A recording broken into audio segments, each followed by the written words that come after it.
नमस्कार। महिला महाविद्यालय की ऑनलाइन कक्षाओं में आपका स्वागत है। मैं रतिराम कक्कड़, व्याख्याता हिंदी। आज हम हिंदी साहित्य के गद्य भाग की निबंध विधा का अध्ययन करेंगे, जो बीए पार्ट 3 से लिया गया है। हमारे निबंध का विषय है, टॉपिक है साहित्य जन समूह के हृदय का विकास है। यह निबंध बालकृष्ण भट्ट के द्वारा रचित है।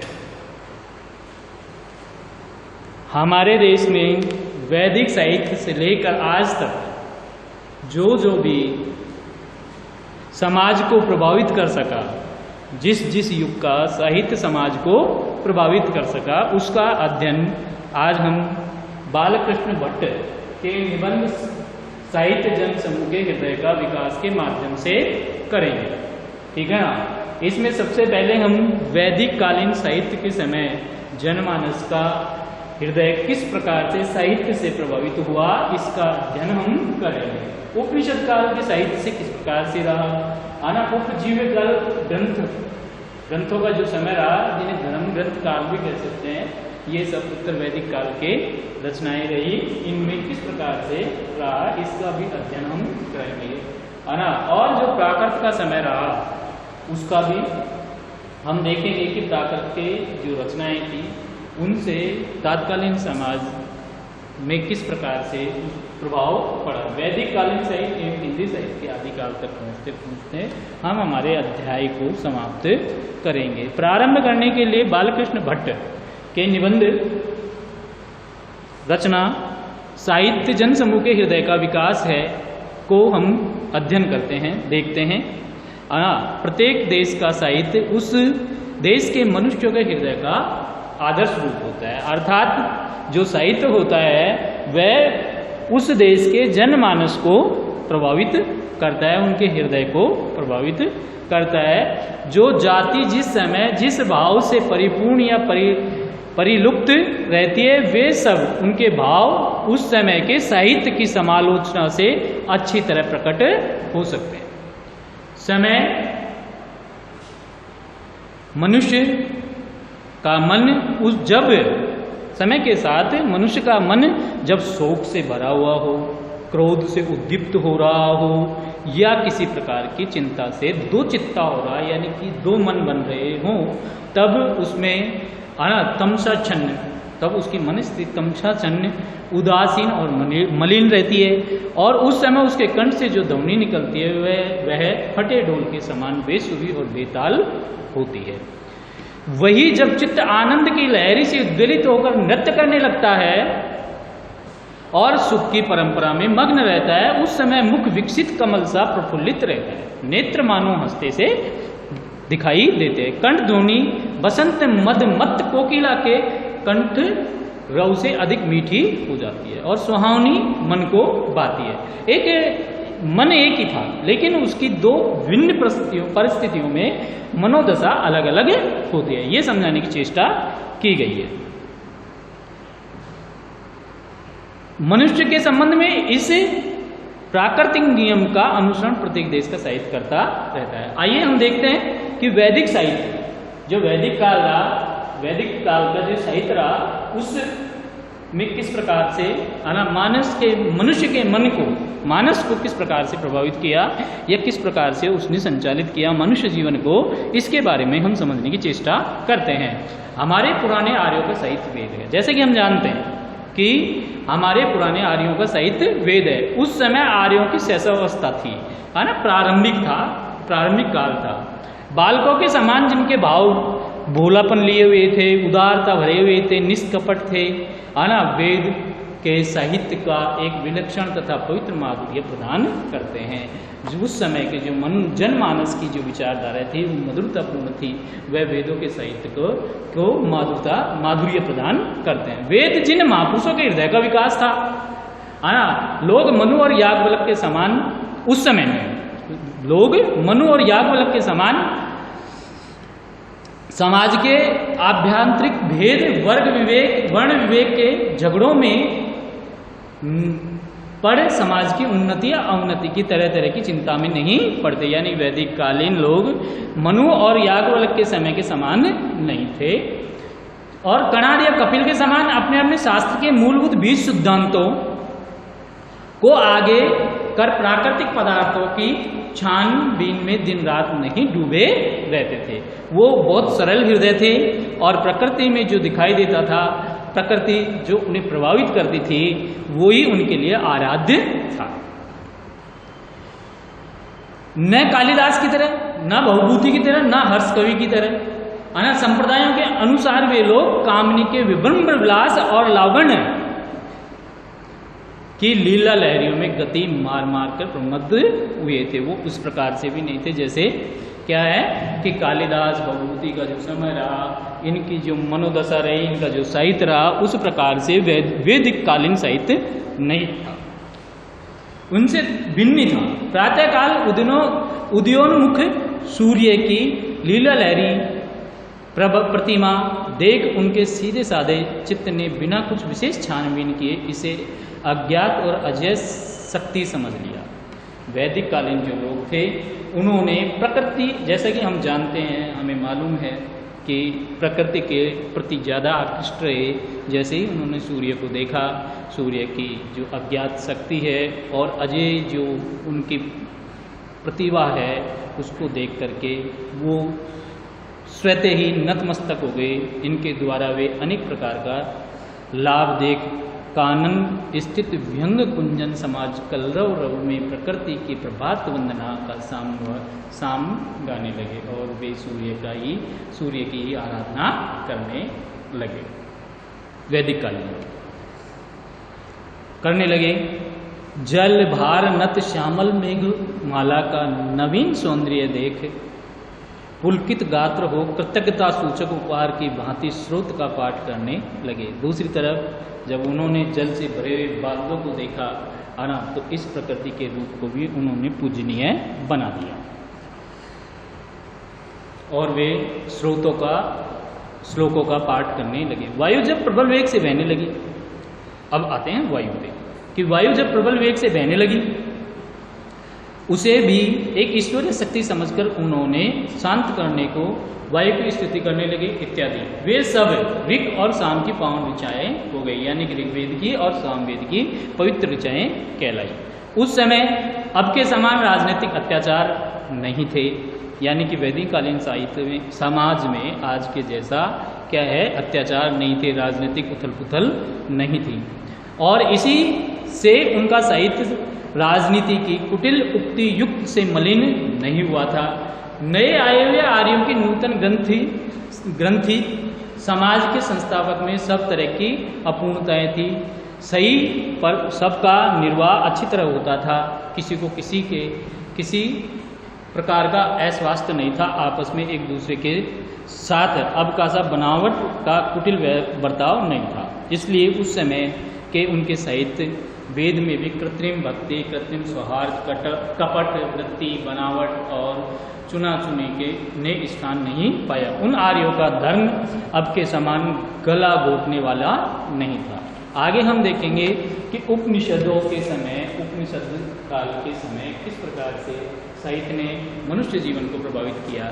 इन्हीं प्राकृतिक, जैसे हमने अभी वैदिक काल के बारे में पढ़ा और वैदिक काल के बारे में हमने समझा है ना, और हमने ये जाना कि वैदिक काल के लोग प्रकृति की आराधना करते थे। इसी प्रकार से उपनिषद काल में देखते हैं किस प्रकार से उन्होंने है ना साहित्य ने, उस समय के साहित्य ने मनुष्य जीवन को प्रभावित किया। उपनिषद काल इन्हीं प्राकृतिक पदार्थों का, जो वैदिक कालीन लोग प्राकृतिक पदार्थों की अनुशीलना करने लगे, पूजनीय बना दिया। उनको करते करते इन आर्यों को ईश्वर के प्रति के विषय में जो भाव उदय हुए, वे सब एक नए प्रकार का साहित्य उपनिषद कहलाए। अर्थात प्रकृति की पूजा करते करते आर्यों के मन में ईश्वर के विषय में जो बातें आई, वही उपनिषद काल में क्या कहलाया, वही साहित्य उपनिषद काल कहलाया, उपनिषद कहलाया। जब इन आर्यों का समाज अधिक बढ़ा और लोगों की रीति नीति और बर्ताव के भिन्नता होती गई, तब सबों को एकता के सूत्र में बद्ध करने के लिए और अपने अपने गुण धर्म से लोग चल विचल हो सामाजिक नियमों को जिसमें किसी प्रकार की हानि न पहुंचाए, इसलिए साहित्य स्मृतियों के साहित्य का जन्म हुआ। मनु, अत्रि, हारित, याज्ञवल्क आदि ने अपने अपने नाम से संहिता बना विविध प्रकार के राजनीतिक, सामाजिक, धर्म संबंधी विषयों का सूत्रपात किया। इन्हीं के समकालीन गौतम, कणाद, कपिल, जैमिनी, पतंजलि आदि कवि हुए, साहित्यकार हुए, जिन्होंने अपने सोचने का परिणाम रूप दर्शन शास्त्रों की बुनियाद डाली।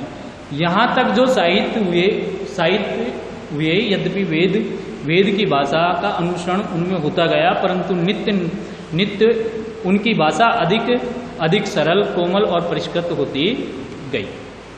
ठीक है, ये जो हमने पढ़ा ये उपनिषद काल का साहित्य कहलाया, जो वेदों के बाद में हुआ, जिसमें संहिताएं आई, है ना, रूप दर्शन संहिता आया, शास्त्रों का निर्माण हुआ। गौतम, कणाद, कपिल जैसे ऋषि मुनियों ने, पतंजलि, इन्होंने क्या किया, साहित्य रचना की, और मनु, अत्रि, हारित, याज्ञवल्क आदि ने अपने अपने नाम से क्या है संहिताओं की रचना की। अब इसके उपरांत हम देखेंगे कि उपजीव ग्रंथ काल, जो उत्तर वैदिक काल का समय माना जाता है, वेदों के उपरांत, यानी कि वेदों के साहित्य का निर्माण होने के उपरांत, है ना, रामायण और महाभारत साहित्य के बड़े बड़े अंग समझे गए। यानी कि जो उपनिषदों का काल रहा, उसके बाद का समय धर्म ग्रंथों का रहा। रामायण के समय भारतीय सभ्यता का नूतन यौवन था। रामायण के समय भारतीय सभ्यता के उत्थान का नूतन यौवन था, है ना। किंतु महाभारत के समय भारतीय सभ्यता क्षतिग्रस्त हो चुकी थी। रामायण के प्रधान पुरुष रघुकुल वसंत श्री राम थे और भारत के प्रधान पुरुष बुद्धि की तीक्ष्णता के रूप कूट युद्ध विशारद भगवान वासुदेव कृष्ण या उनके हाथों की कठपुतली श्री कृष्ण के हाथों की कठपुतली युधिष्ठिर थे। यानी कि रामायण काल में जो ग्रंथ रामायण की रचना हुई, उसके महानायक कौन कहलाए, श्री राम कहलाए, जो रघुकुल वसंत थे।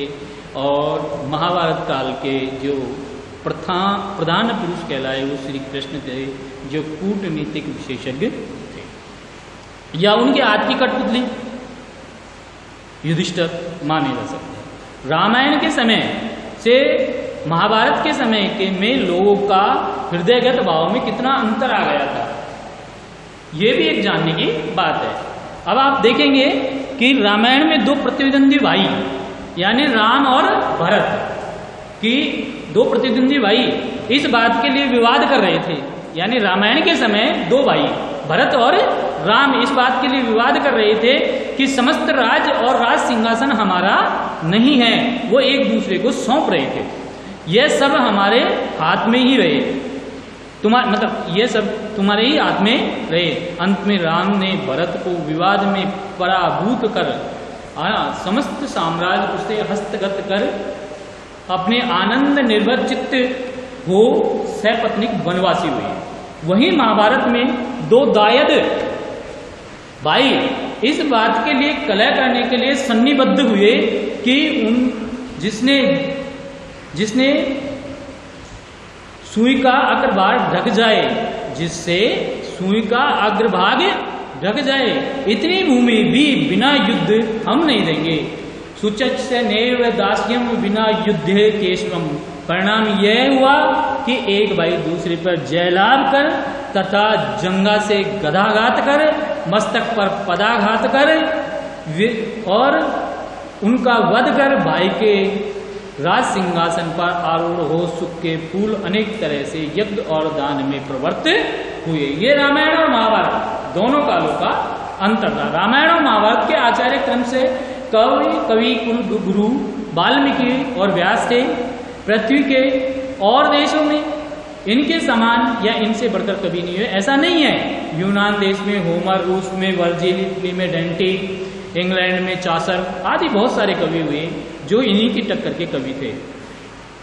मिल्टन अपनी अपनी असाधारण प्रतिभा से मनुष्य जाति का गौरव बढ़ाने में कुछ कम न थे, परंतु विचित्र कल्पना और प्रकृति के यथार्थ अनुकरण में चिरंतन वृद्धि वाल्मीकि के समान होमर तथा मिल्टन किसी अंश से नहीं बढ़ पाए थे। आगे हम देखेंगे काल के परिवर्तन की गरिमा महिमा आप जानते हैं, और इसका हम देखें कि काल के परिवर्तन की कैसी महिमा है, जो अपने साथ साथ मानुषी प्रकृति, ये जो रामायण और महाभारत दो महाग्रंथों का समय रहा, इसमें काल का परिवर्तन कितना महत्वपूर्ण है, उसकी क्या महिमा रही और वो किस प्रकार से प्रभावित करता है, इसके अध्ययन करेंगे, जो अपने साथ साथ मानुषी प्रकृति में भी परिवर्तन कर देता है। यानी कि मनुष्य का समय के परिवर्तन के साथ साथ मनुष्य का चित्त भी परिवर्तित हो जाता है और उसका असर पैदा होता है आने वाली पीढ़ी में। वाल्मीकि ने जिन बातों को अवगुण समझ अपनी कल्पना के प्रधान नायक रामचंद्र से में बरकाया था, यानी कि कहलवाया था कि ये जो बातें हैं वो अवगुण हैं, यानी भगवान राम ने जिन जिन बातों को अवगुण बताया वे ही सब बातें व्यास के समय में गुण हो गई, जिनकी कविता का मुख्य लक्ष्य यही था अपना मान, अपना गौरव, अपना प्रभुत्व जहाँ तक हो सके न जाने पावे। भारत के हर प्रांत, महाभारत के हर प्रसंग का तोड़ अंत में इन्हीं बातों पर निर्भर करता है। शत्रु संहार और निज कार्य साधन निमित्त व्यास ने महाभारत में जो उपदेश दिए, संहार और निज कार्य को करने के लिए और राजनीति की काट ब्योंत जैसी दिखाई गई, उसे सुनकर विस्मार्क सरीके इस समय के राजनीति के मर्म के कुशल राजपुरुषों की अक्ल भी सरने चली जाती है। इसके बाद जो हुआ उसका हम देखते हैं कि इसके पश्चात प्राकृत भाषाओं का समय रहा। किसका रहा? प्राकृत भाषा।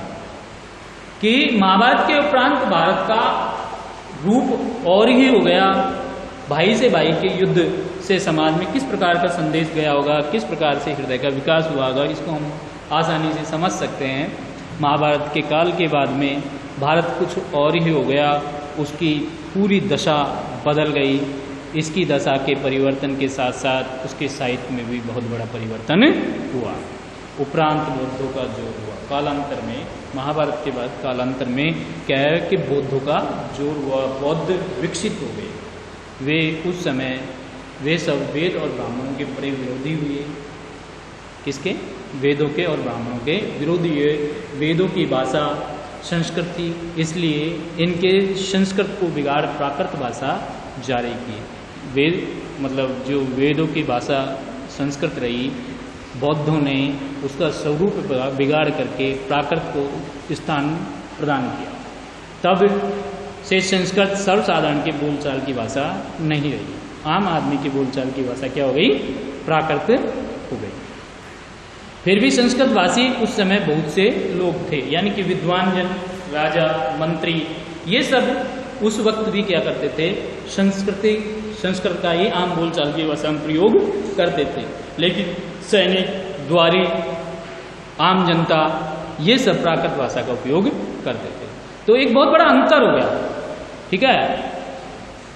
जिन्होंने इस नई भाषा का प्राकृत नाम दिया, इसका अर्थ यही हुआ, प्राकृत यानी नीचों की भाषा। अतएव संस्कृत नाटकों में नीच पात्र की भाषा प्राकृत हुई। जो उस समय में संस्कृत नाटकों की रचना हुई, उनकी भाषा क्या हुई? प्राकृत रखी गई। जो पात्र नीच थे वो ही प्राकृत बोलते थे, और नीचे पात्रों की तो भाषा प्राकृत हुई, लेकिन उत्तम पात्र ब्राह्मण, राजा आदि की भाषा क्या हुई? संस्कृत हुई। कुछ काल उपरांत यह भाषा भी बहुत उन्नति को पहुंची। शोरसेनी महाराष्ट्रीय, मागधी, अर्धमागधी, पेशाजी आदि, इसके अनेक भेद हुए।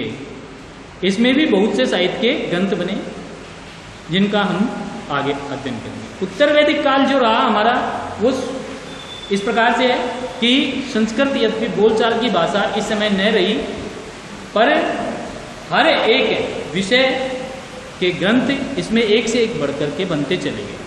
साहित्य की यहाँ तक तरक्की हुई कि कालिदास आदि कवियों की उक्ति युक्ति से मुकाबले में वेदों का भद्दा और रूखा साहित्य अत्यंत फीका मालूम लगने लगा। कालिदास की एक एक उपमा पर बहुभूति भारवी हर्ष बाण की एक एक छटा पर वेद के उम्दा से उम्दा सूक्त न्योछावर